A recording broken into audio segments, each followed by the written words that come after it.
2019 saya ingat betul, Persebaya kedatangan pemain bertubuh jangkung dengan segudang prestasi yang gembar-gemborkan media.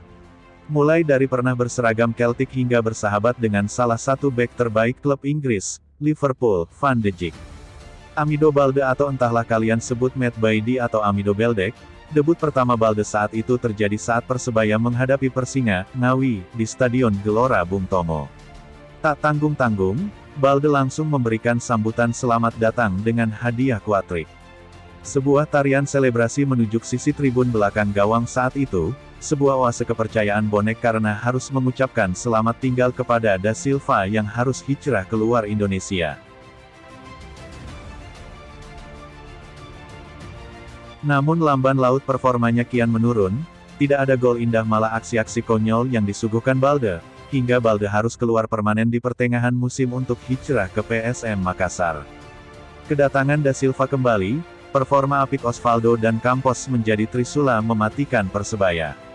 Namun di sisi lain saya berpikir mengapa Persebaya saat ini tidak relevan jika harus memiliki sosok striker tunggal.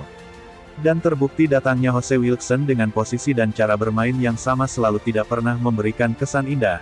Berikut saya jabarkan mengapa Persebaya saat ini kurang cocok dengan striker tunggal.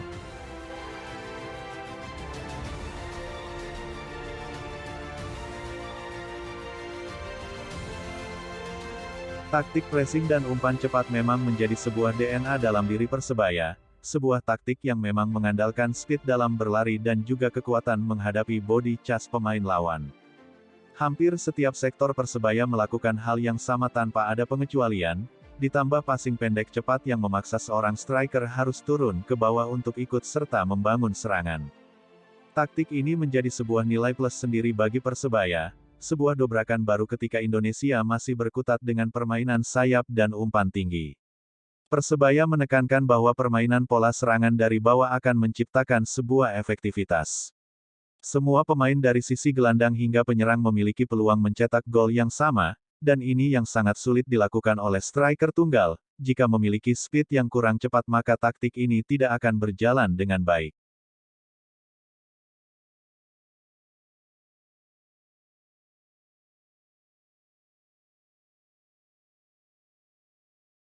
Mungkin ini sedikit aneh, tapi percayalah, di sini Anda akan sulit menemukan pemain seperti Dimitar Berbatov, ex-MU dan Tottenham. Kenapa saya membandingkan dengan Berbatov? Berba adalah salah satu stiker dengan ciri khas tersendiri. Bahkan media menjuluki sebagai striker malas, namun jangan salah, Berbatov selalu efektif.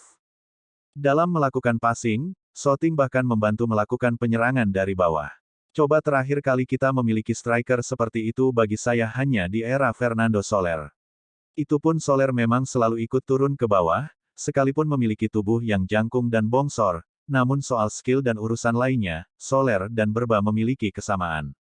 Namun setelah era Soler, Persebaya sangat kesulitan jika harus menemukan pemain yang akan diplot sebagai target man.